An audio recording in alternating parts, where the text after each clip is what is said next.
Howdy folks, welcome back to Advent of Code 2024. Today we are going to be looking at day 6. Yeah, I got a nice little Christmas tree going on there. I'm not totally sure what that is. And this looks like, I guess, a little fish pond maybe? Some grass around it, and then some part of it's on fire.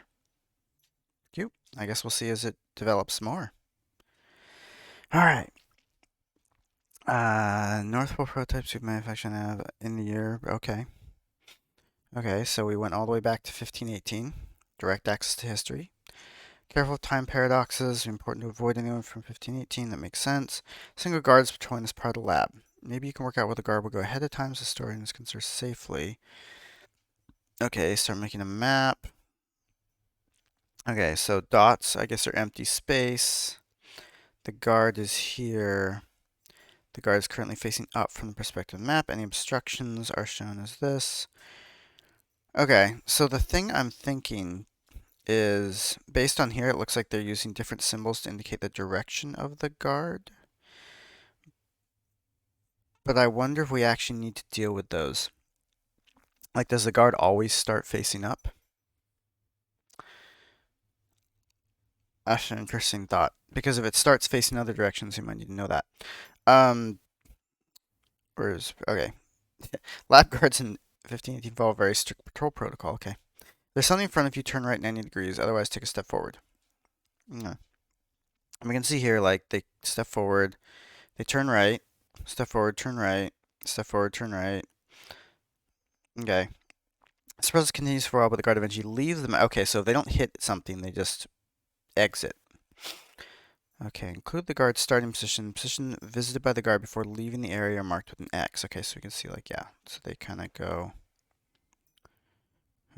down, down, down, down, down, down, down, down, down. Okay.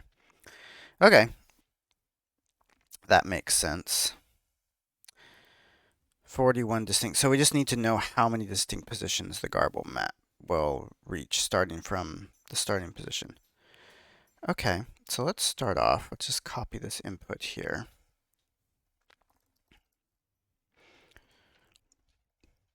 Alright, so we got 3 types of symbols on here. 1, 2, and 3. This one I'm just going to assume it's not one of the other 2, that's the guard. And we're going to assume for now that the guard starts facing upwards in all cases because, yeah, we'll just see. If that turns out to be wrong, then you know. Alright, so let's pull in our modules. Path.join, dir name, sample1.map. Almost seems like I should make a function just to do this.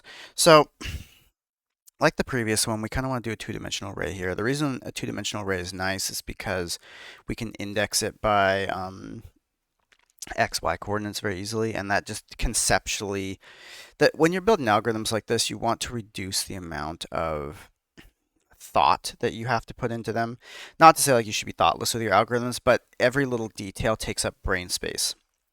And so the fewer details that you have to consider when thinking about this, the better off you'll be. So we'll just pull this in. Let's see, contents equals, okay.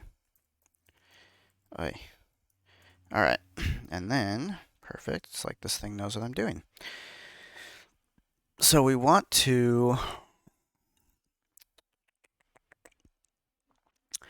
what I want to do, let's see, map equal, I really don't want to call that a map, but whatever. Yeah, new map. Okay, so then lines, push, split. We'll just split on everything. So there's a couple ways we could do this. We need to keep track of every position the guard has been in. So we could actually do that on this map. So when the guard moves, we could actually just modify the dots to be some other symbol. That could get a little complicated though, especially, yeah, it's especially if we need the map preserved for some reason. So what I'm probably going to do is just make a complete carbon copy of this and just have it all zeros, basically. Zeros being where the guard has not been and ones being where the guard is, because then at that point, when we're done, we can just sum through the entire array. So what I want to do, let's do this, const guard path for map.length. All right, and then we'll, sure, that works. No, thank you. Array, oops, too much PHP. Path.push 0. And then guard walk path.push path. .log, we're going to get our map and our guard walk path. So let's see what we get here.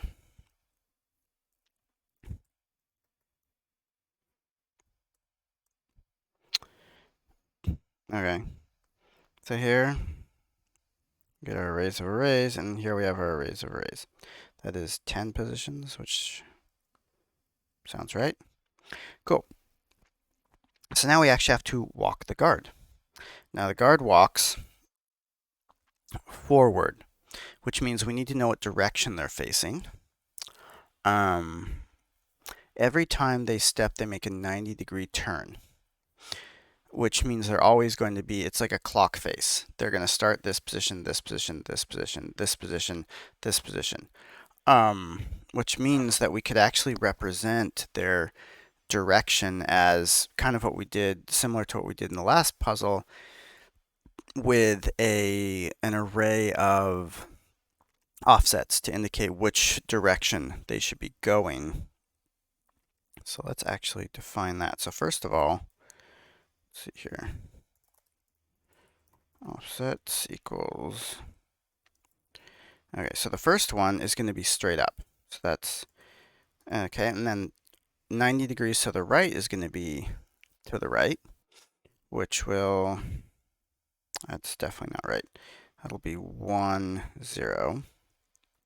Then to the right again is not going to be 1, 1, because that's actually diagonal. It's going to be 0, 1. And then to the right again is going to be negative 1, 0. To the left. Current direction equals 0. So now their current direction, they're going up. So now every time they hit an obstruction, we can just increment that current direction and go to the next element, looping around, of course. And that'll continuously go in a circle for them. Okay. So now I'm just going to do a full while loop here. Oh, you know what? We actually need to find out the actual position of the guard. So let's do this. While we're going through this, no.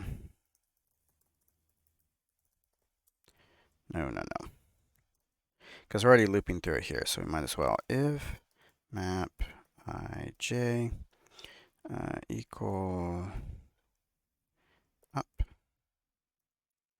then guard x equals j, guard y. So remember the I is actually the y position, which is kind of backwards from how we normally do coordinate pairs, but that's just because that's the rows.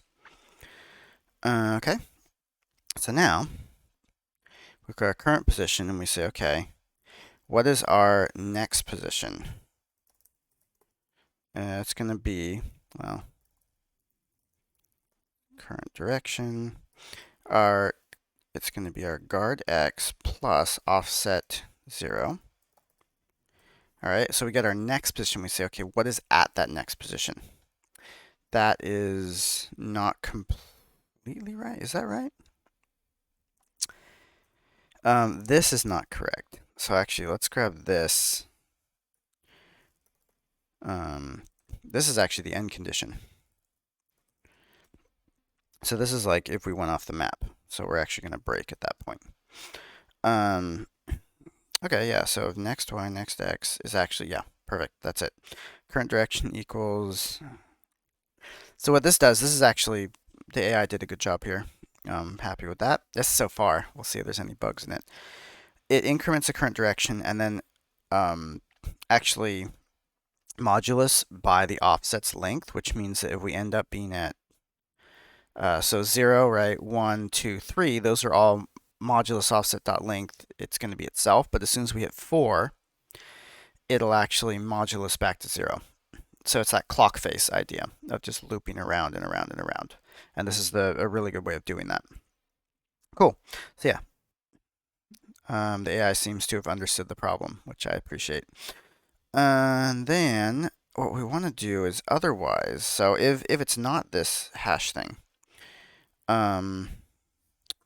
we actually do not want to plus plus it. We want to set it equal to 1. So the idea there, the whole plus plus there is they're saying, okay, every time the guard goes across this path incremented, which could be interesting. And in fact, that might actually be the next puzzle challenge. Who knows, or part 2 of this. But for right now, I just want to set it to 1 because I just care where the guard walked.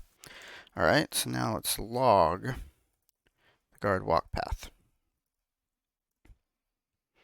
Okay, that doesn't seem to have done anything.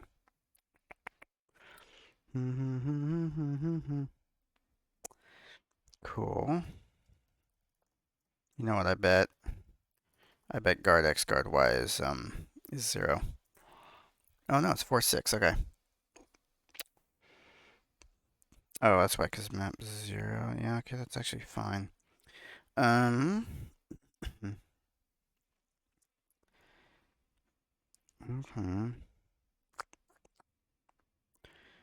Okay. Guard walk path.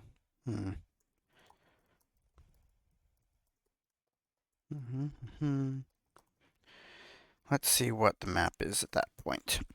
It's a dot. Which means we should hit this case, right?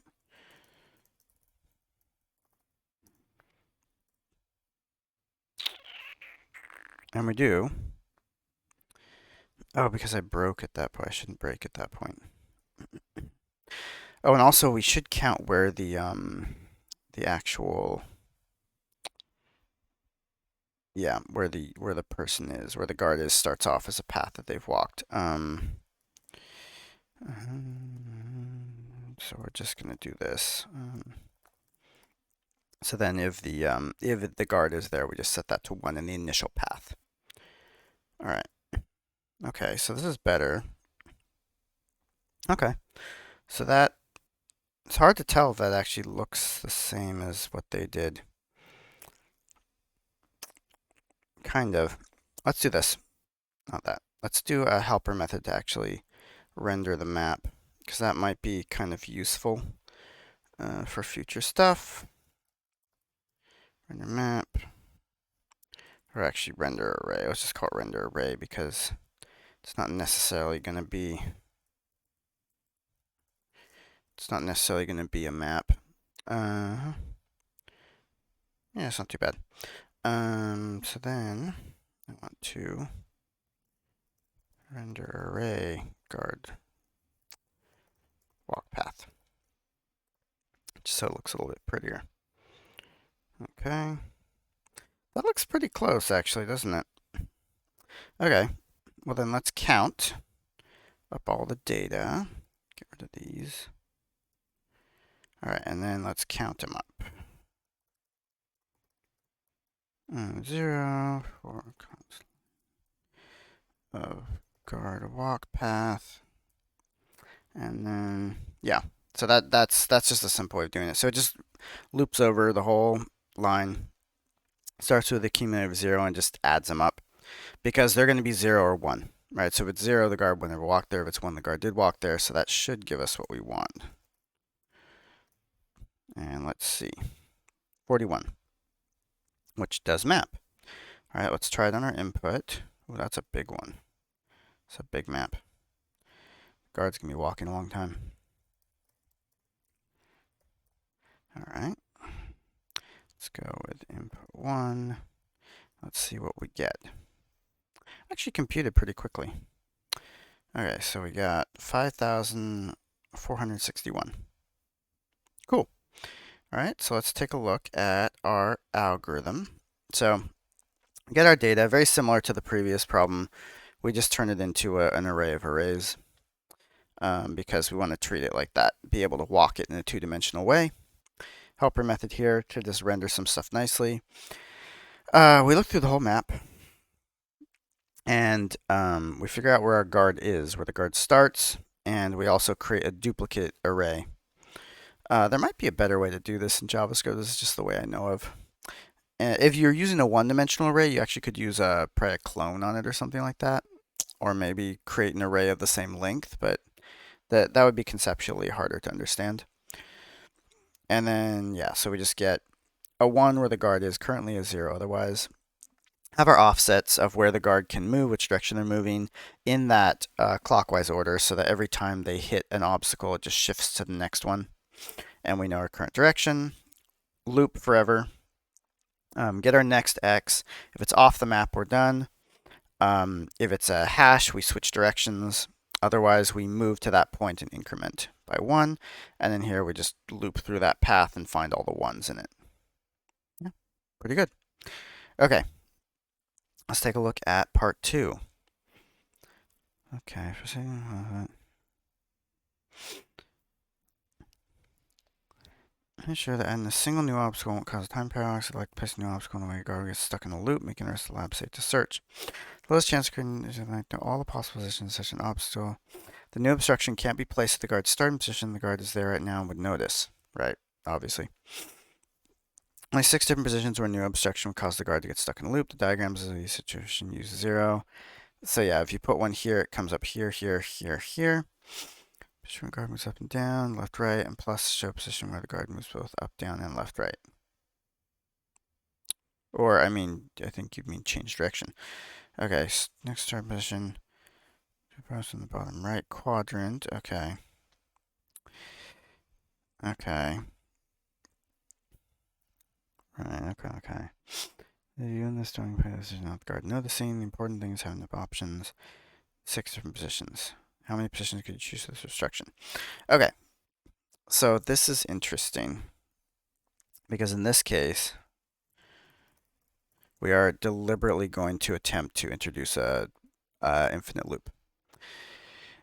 That's basically the idea. So the idea here, like that, what I'm thinking of immediately is we just do an n squared double loop over all of these positions, and for every one of these positions, place a single position or a single element, and then basically loop and see if the guard gets out. And if the guard doesn't get out, then we know it's a good position. The issue becomes, how do we know if the guard doesn't ever get out? And that's basically you have to loop long enough to know you're in a loop. The way this is looking, basically they'd be in a rectangle.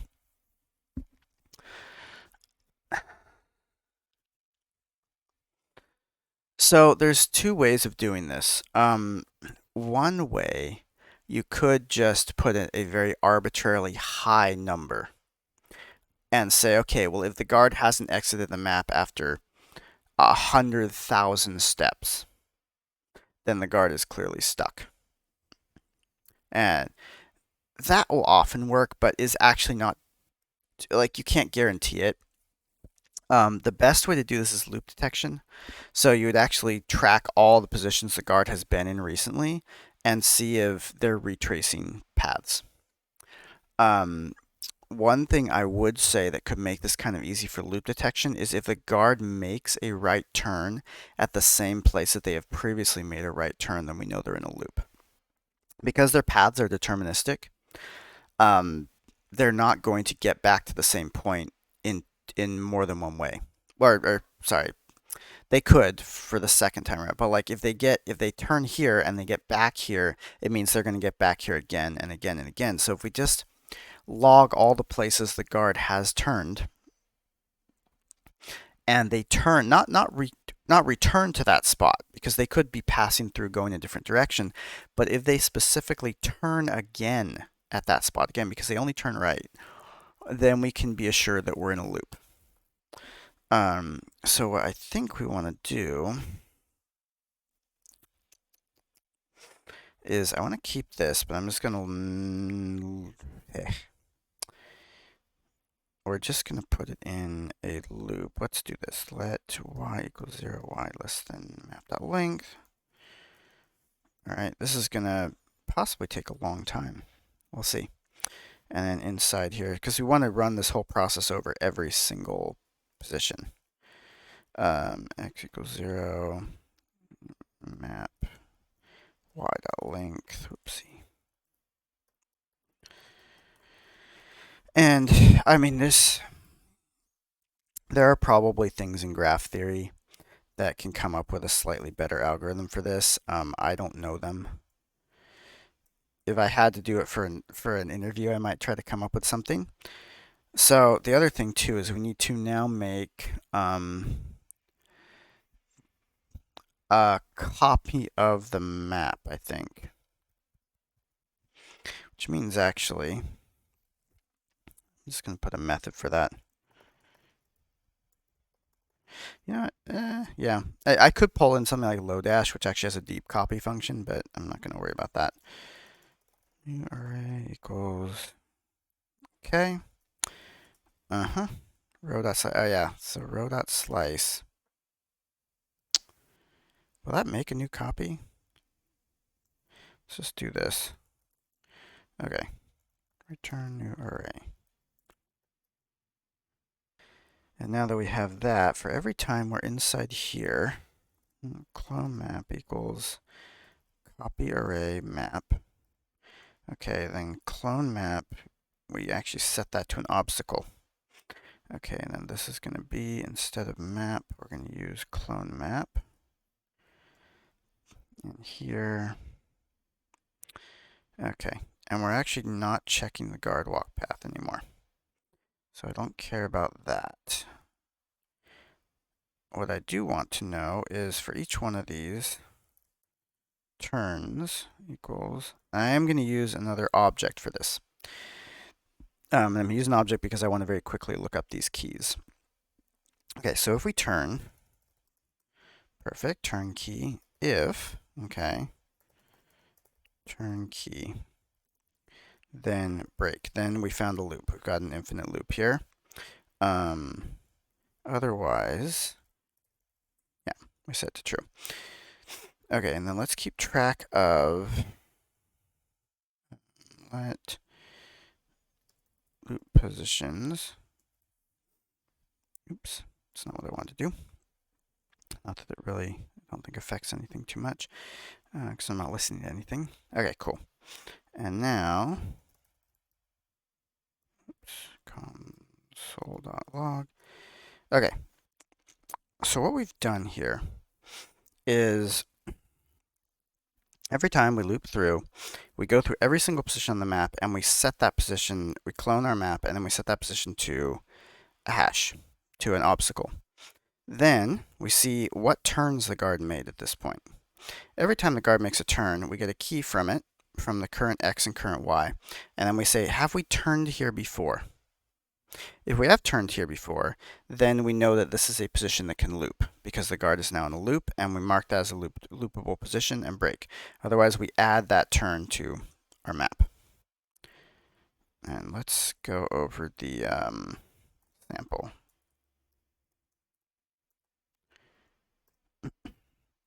Okay, that is because I'm running the wrong one. Oi. Okay, so let's run this and see what we get. 0. That's interesting. So we don't find any positions that loop, even though we should find 6.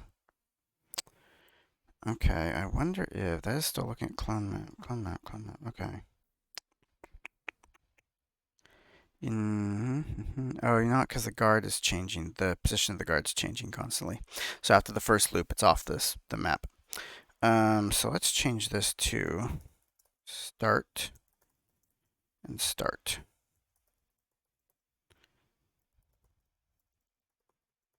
Because we need to actually keep that guard in the right place. And cool. Let's try that now. Okay, 2. We're still expecting 6. I think. Yeah, there's 6 different positions. Still expecting 6. Guard is on, oh, in current direction, we should probably reset to 0. Good. Inside this loop, not outside of it. 17. That doesn't seem right. Copy array. It is doing a full copy, so it should be fine, but somehow we're getting too many. Turns, turns, turns. Okay, so let's see.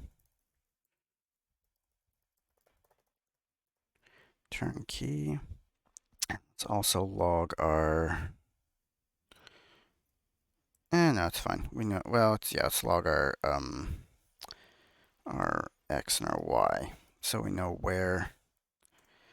Okay, so the first one is at 4-1, and we put it 5-1. So we look here, 4-1. Okay. Was that one of these?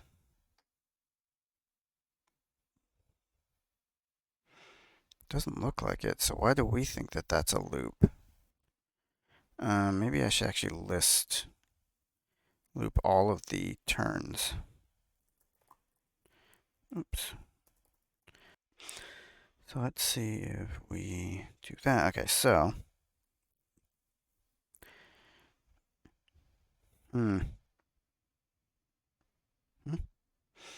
Okay, so turns turn key. That's weird. Like it happens immediately, it seems like, and that's really not what should happen. Okay. Oh, this isn't resetting? No, it is. Okay, so it's. Let's see. Okay. Alright, so let's find the first one that actually. Okay. 4-1 and 8-1. And then we hit 8-1 again somehow. So this is at 8-2. Okay. So we hit. Why is the first one they always hit 4-1? The first turn should always be this one. The first turn they make should always be at 2 or.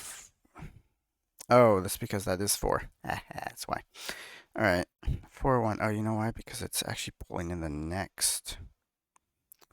Oopsie. I think it's actually because I'm using the. No, guard X, guard Y. So you're telling me the guard themselves now is at 8-1. Adding 4-1. Why would we be adding? All right, because that one's 0. Okay. No, that's fine. That's fine. That makes sense. Okay, so this is actually 4-1. The coordinates, they're hard. And then we placed one at 8-2,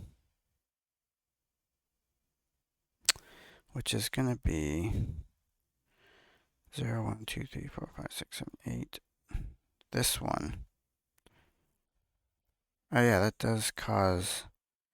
That would cause a loop, wouldn't it? No, it wouldn't, because then they go off the map that way. So why is this triggering?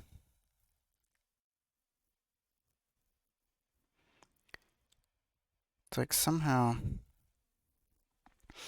adding 8-1 and then. Oh, it's because they need to turn twice at the same location.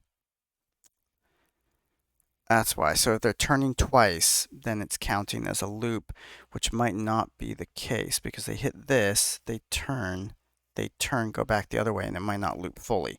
So we really actually need the loop position to be in there as well, in that key, because that tells us also we're facing the same direction. All right. Oh God, so much debug. We still got 17. Right, let's take that out. And probably this as well. Okay.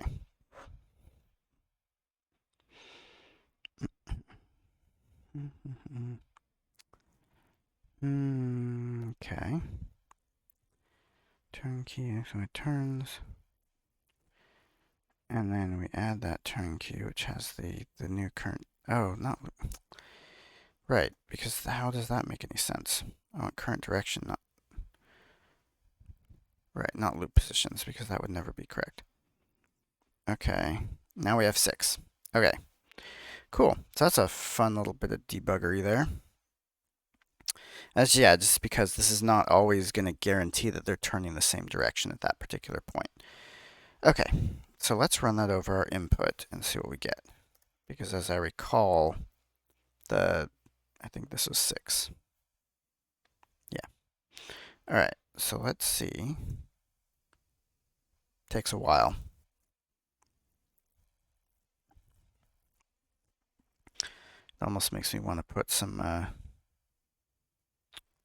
Okay, 1836. That was a long one. Let's see what's correct. Cool, absolutely correct. All right, let's take a look at our algorithm. So from the top, we're getting our file data. Similar to the previous one, we create the map. We have a copy array function, which again, there might be something native in JavaScript to do this. I'm just not familiar with it. We remember where our guard started every time because we're basically going to reset the scenario every time. Otherwise, this doesn't change. Now we're remembering loop positions. So we go over every position in the map, clone that map, and set that specific position to be an obstacle. Then we remember how many turns our guard did, reset all the variables here, and then loop forever. Then we do this similar loop, essentially, except now we're also remembering our turn keys. And if the guard has turned in that specific area, which involves X, Y, and direction, then we actually add that to our loop positions. Otherwise, we just continue on like normal. So that's that. I hope this is interesting. I'll see y'all next time.